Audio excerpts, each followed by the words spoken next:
নমস্কার, এসকেআর online YouTube চ্যানেলে তোমাদের প্রত্যেককে স্বাগত। এই মুহূর্তে একটি গুরুত্বপূর্ণ নিয়োগের আবেদনপত্র বর্তমানে জমা নেওয়া হচ্ছে। আশা করি কম বেশি প্রত্যেকে আবেদন করেছো বা এখনও যারা করোনি অতি সত্ত্বর তোমরা এখানে আবেদন করতে পারো। ইন্ডিয়া পোস্টে জিডিএসে নিয়োগ চলছে, যেখানে আবেদন চলছে বর্তমানে এবং আবেদন চলবে 16ই ফেব্রুয়ারি পর্যন্ত। এই তারিখের মধ্যে অ্যাপ্লাইটি করতে হবে।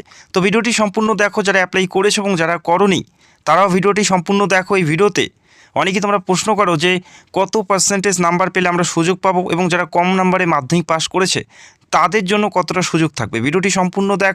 ভিডিওটা যতটা ছোট করা যায় আমি চেষ্টা করব, তো একটু স্পিডে কথা বলবো, তোমরা ম্যানেজ করে নেবে। যতটা ছোট করা যায় করবো, কেননা লং ভিডিও সবাই পছন্দ করে না, তো আমি শর্টের মাধ্যমে কমপ্লিট করে দেবো।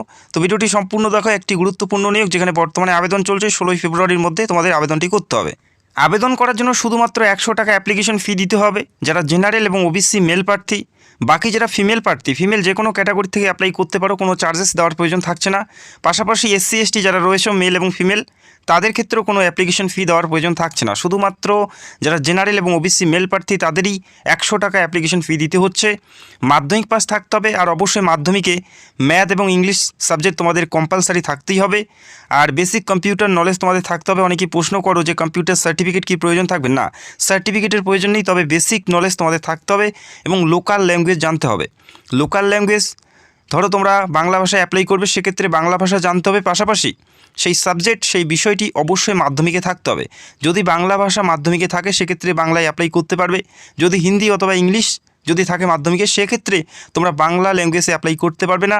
ইংলিশ অথবা হিন্দি ল্যাঙ্গুয়েজে যে ভ্যাকেন্সিসগুলো আছে বা যে লোকেশনে ভ্যাকেন্সিস আছে সেখানে গিয়ে তোমাদের অ্যাপ্লাইটি করতে হবে। এবং এই রাজ্যের ক্ষেত্রে বাংলা ভাষায় কত ভ্যাকেন্সিস আছে, ইংলিশ এবং নেপালিতে কত ভ্যাকেন্সিস আছে, প্রত্যেকটা বিষয় আমি ক্লিয়ার করে দেবো। যে পদগুলোতে নিয়োগ করা হচ্ছে জিডিএস অর্থাৎ গ্রামীণ ডাক সেবক, এছাড়াও এবিপিএম অর্থাৎ অ্যাসিস্ট্যান্ট ব্রাঞ্চ পোস্টমাস্টার এবং বিপিএম অর্থাৎ ব্রাঞ্চ পোস্টমাস্টার, এই তিনটি পদেই নিয়োগ করা হচ্ছে। কোন পদের কী কাজ সেটাও আমরা জেনে নিচ্ছি। বিপিএম পদের ক্ষেত্রে যে কাজগুলো তোমাদের করতে হবে, যে ব্রাঞ্চে তোমাদের ডিউটি পড়বে সেই ব্রাঞ্চের যে সমস্ত কার্যকলাপ রয়েছে প্রত্যেকটাই পরিচালনা করাই হচ্ছে বিপিএমের মূল কাজ। এছাড়াও আরও বিভিন্ন কাজ রয়েছে, যেমন ইন্ডিয়ান পেমেন্ট ব্যাংকের যে সমস্ত তথ্য রয়েছে, যেমন ট্রানজাকশন থেকে শুরু করে ডিপোজিট, প্রত্যেকটা বিষয়ে কিন্তু তাদের হিসাব রাখতে হয়। এছাড়াও অনলাইনে যে সমস্ত কাজগুলো রয়েছে প্রত্যেকটা ব্যাপারে তাদেরকে হিসাব করতে হয়। এছাড়াও এই দুটি পোস্ট অর্থাৎ বিপিএমের যে পরে যে দুটি পোস্ট রয়েছে এবিপিএম এবং জিডিএস, এই দুটি পদকে বিপিএমই কিন্তু পরিচালনা করে। তো আশা করি তোমরা বুঝতে পেরেছো বিপিএমের কাজ কী রয়েছে। এরপরে যে পদটি এবিপিএম, এই পদের যে মেন কাজগুলো রয়েছে তাদের মধ্যে উল্লেখযোগ্য হচ্ছে মেল রিসিভ করা, ডেলিভার করা এবং ইন্ডিয়ান পেমেন্ট ব্যাংকের যে ট্রানজাকশনগুলো রয়েছে সেই ট্রানজাকশনগুলো হিসাব করা, এটাই কিন্তু এবিপিএমের মেন কাজ। এছাড়াও আরও বিভিন্ন কাজ রয়েছে, তাদের মধ্যে আরও একটি উল্লেখযোগ্য কাজ হচ্ছে বিপিএমের অনুপস্থিতিতে যে কাজগুলো হয় সেই কাজগুলো কিন্তু এবিপিএমই করে থাকে, বিপিএমের কাজগুলো। এছাড়া এর পরে যে পদটি রয়েছে জিডিএস, এই পদের যে কাজগুলো থাকে ডাক টিকিট সেল এবং যে সমস্ত ট্রানজাকশন অফলাইনের মাধ্যমে হয় সেটা কিন্তু হিসাব করে জিডিএস। এছাড়াও আরও বিভিন্ন কাজের মধ্যে থাকে, যেরকম পার্সেল কুরিয়ার সার্ভিস, সেগুলোর হিসাব রক্ষক বা ম্যানেজমেন্ট করাই কিন্তু জিডিএসের মেন কাজ। সিলেকশন প্রসেসের ক্ষেত্রে কোনো পরীক্ষা বা কোনো রিটেন টেস্ট বা কোনো সিবিটি টেস্ট হচ্ছে না, মেরিট লিস্ট বেসিস তোমাদের নিয়োগ করা হচ্ছে। সেটা মাধ্যমিকের পার্সেন্টেজ, মাধ্যমিকে তোমাদের যে নাম্বার রয়েছে সেই নাম্বারের ভিত্তি করে একটা মেরিট লিস্ট হবে। সেই মেরিট লিস্টে যাদের নাম থাকবে তারাই কিন্তু সিলেক্টেড হবে এবং তারপরে ডকুমেন্টস ভেরিফিকেশনের মাধ্যমে কিন্তু নিয়োগ করা হচ্ছে। তোমাদের প্রত্যেকেরই একটাই প্রশ্ন যে কত নাম্বার পেলে আমরা সুযোগ পাবো। দেখো, এই প্রশ্নের উত্তর আমি তোমাদের একটাই বলবো, প্রথমেই যাদের যত বেশি ভালো নাম্বার তারা তত বেশি সুযোগ পাচ্ছে এবং যাদের কম নাম্বার তাদের সুযোগ অবশ্যই কম। তার মানে এটা নয় যে তারা কিন্তু পাবে না, তারাও কিন্তু পাওয়ার যোগ্য রয়েছে।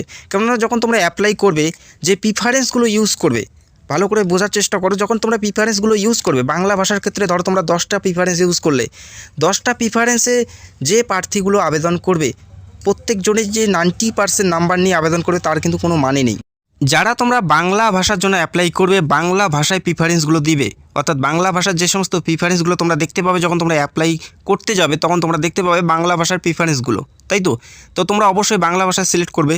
তো বাংলা ভাষার জন্য অল ওভার ইন্ডিয়ার প্রার্থীরা কিন্তু সিলেক্ট করছে না, এবং যখন তোমরা পোর্টালগুলো খুলবে তখনই দেখতে পাবে নিজস্ব জায়গার নামগুলো, নিজের যে ডিভিশন রয়েছে সেগুলোর নাম কিন্তু তোমরা প্রথমেই দেখতে পাবে। তো সবার একটাই টার্গেট, নিজের জায়গার নিজের ডিভিশন যখন দেখতে পাবে তারা প্রাইমারি হিসেবে কিন্তু প্রথমে তারাই ওটাই সিলেক্ট করবে। তো এতটুকু মাথায় রাখবে, যে জায়গায় বা যে লোকেশনে যে প্রিফারেন্স তোমরা ইউজ করছো সেটাতে যে সবাই 90% নিয়ে অ্যাপ্লাই করছে তার কোনো মানে নেই। এতটুকুই বলবো তোমাদের, যারা তোমরা 45 বা 40, 50 বা 60-র মধ্যে রয়েছো তোমাদের প্রত্যেকেরই আবেদন করা উচিত। এমনটা নয় যে তোমাদের সুযোগ নেই, অবশ্যই সুযোগ থাকতেই পারে, থাকতেই পারে সুযোগ, এমনটা নয় যে একদমই সুযোগ নেই, অবশ্যই থাকতে পারে। যাদের নাম্বার বেশি তাদের তো সুযোগ রয়েছে। এমনটা নয় যে প্রত্যেকে 90% নিয়ে অ্যাপ্লাই করছে, এমনটা কিন্তু নয়। অবশ্যই তোমাদের প্রত্যেকেরই আবেদন করা উচিত। এবং আরও একটি কথা জানিয়ে দিচ্ছি, এখানে কিন্তু তোমাদের যে ফল প্রকাশিত হবে বা রেজাল্ট, সেটা কিন্তু 4 থেকে 5টি শিডিউলে পাবলিশ হবে। প্রথম রেজাল্টই পাবলিশ হবে, সেখানে 90%-এর উপরে যারা নাম্বার পেয়েছে তারা সিলেক্টেড হবে। পরবর্তী যে রেজাল্টটি পাবলিশ হবে, যারা 90%-এর কম পেয়েছে তারা সুযোগ পাবে। তো এইভাবে ধাপে ধাপে কিন্তু রেজাল্ট পাবলিশ হয়। প্রথম শিডিউল দেখে হতাশ হওয়ার কোনো কারণ নেই, পরবর্তী যে শিডিউলগুলো আসবে সেই শিডিউলের জন্য তোমাদের অপেক্ষা করতে হবে। একটা শিডিউল পাবলিশ হওয়ার পর 30 দিন সময় নেয় দ্বিতীয় শিডিউল পাবলিশ হতে, তো তোমাদের অবশ্যই অপেক্ষা করতে হবে। তো এখানে কিন্তু 90% থেকে শুরু করে 50-60 সবারই সুযোগ রয়েছে। সেক্ষেত্রে তোমাদের সঠিকভাবে অ্যাপ্লাই করতে হবে এবং সঠিকভাবে তোমাদের প্রিফারেন্সগুলো ইউজ করতে হবে। প্রথমে তোমাদের এখানে সার্কেল তোমাদের চুজ করতে হবে, ওয়েস্ট বেঙ্গল সার্কেল। তারপরে যে ডিভিশনের জন্য অ্যাপ্লাই করবে, পশ্চিমবঙ্গের প্রত্যেকটা ডিভিশনের নাম তোমরা দেখতে পারবে এবং সেই ডিভিশনের অন্তর্ভুক্ত কোন কোন ব্রাঞ্চে নিয়োগ করা হচ্ছে প্রত্যেকটাই তোমরা দেখতে পারবে। সেখান থেকে তোমাদের প্রিফারেন্সগুলো ইউজ করতে হবে। তোমাদের কাস্ট ওয়াইজ ভ্যাকেন্সিসগুলো দেখে নেবে, কোন ব্রাঞ্চে কত ভ্যাকেন্সিস আছে, সেই হিসেবে তোমাদের প্রিফারেন্সগুলো ইউজ করতে হবে। তো যেখানে তোমার মনে হবে যে ব্রাঞ্চে আমি 1 নাম্বার প্রিফারেন্সে রাখবো, সেভাবে 1, 2, 3, 4 করে তোমাদের প্রিফারেন্সগুলো ইউজ করতে হবে।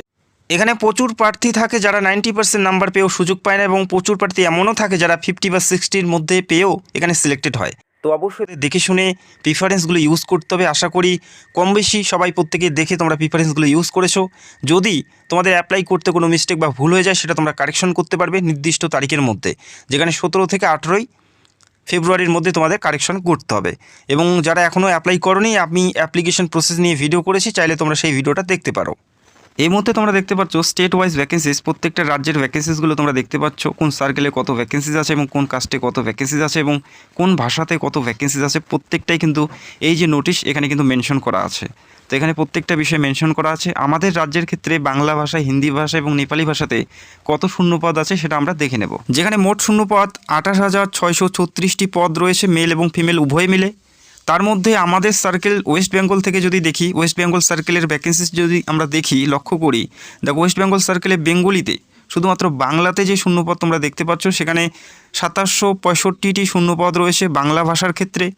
তার মধ্যে ইউআরের রয়েছে, ইউআরের ক্ষেত্রেই তোমরা দেখতে পারবে 1157টি, ওবিসির 616টি, এসসির 561টি, এসটির 159টি। তো ভ্যাকেন্সিসগুলো তোমরা দেখতে পাচ্ছ কাস্ট ওয়াইজ, যেখানে ইউআরের 1157টি টোটাল শূন্যপদ এবং বাংলা ভাষার ক্ষেত্রে সবার যে টোটাল শূন্যপদ সেটা হচ্ছে 2765টি শূন্যপদ রয়েছে। এবং বেঙ্গলি এবং নেপালিতে তোমরা দেখতে পারবে 24টি, এবং প্রত্যেকটা ক্যাটাগরির কাস্ট ওয়াইজ তোমরা ভ্যাকেন্সিসগুলো দেখতে পাচ্ছ। ঠিক একইভাবে ইংলিশ, ভুটিয়া ল্যাঙ্গুয়েজে, ল্যাপচা এবং নেপালি, এই সমস্ত ভাষার থেকে ভ্যাকেন্সিস তোমরা দেখতে পারবে 70টি। পাশাপাশি হিন্দি এবং ইংলিশে 41টি শূন্যপদ এবং নেপালিতে 63টি শূন্যপদ কিন্তু এক্সট্রাভাবে রয়েছে। তো এই রাজ্যের ক্ষেত্রে যথেষ্ট পরিমাণ ভ্যাকেন্সিস আছে। আশা করি প্রত্যেকের হাতে সুবর্ণ সুযোগ থাকবে, যেখানে 5টি এবং 6টি শিডিউলে ফল প্রকাশিত হবে। আশা করি প্রত্যেকের হাতে সুযোগ থাকছে। আসাম এবং ত্রিপুরার ক্ষেত্রেও কিন্তু যথেষ্ট পরিমাণে ভ্যাকেন্সিস আছে। যারা এখনও অ্যাপ্লাই করনি অতি সত্বর অ্যাপ্লাই করতে পারো, লিঙ্ক তোমরা ভিডিওর নিচে পাবে এবং অ্যাপ্লাই প্রসেস নিয়ে অলরেডি ভিডিও করা আছে, চাইলে তোমরা অবশ্যই ভিডিওটি দেখতে পারো। তো আশা করি বুঝতে পারলে। তোমাদের মাধ্যমিকের পার্সেন্টেজ কত এবং তোমরা কোন সার্কেল থেকে বিলং করো সেটা অবশ্যই কমেন্ট করে জানাবে। তো ভিডিওটি দেখার জন্য অসংখ্য ধন্যবাদ। Thank you so much.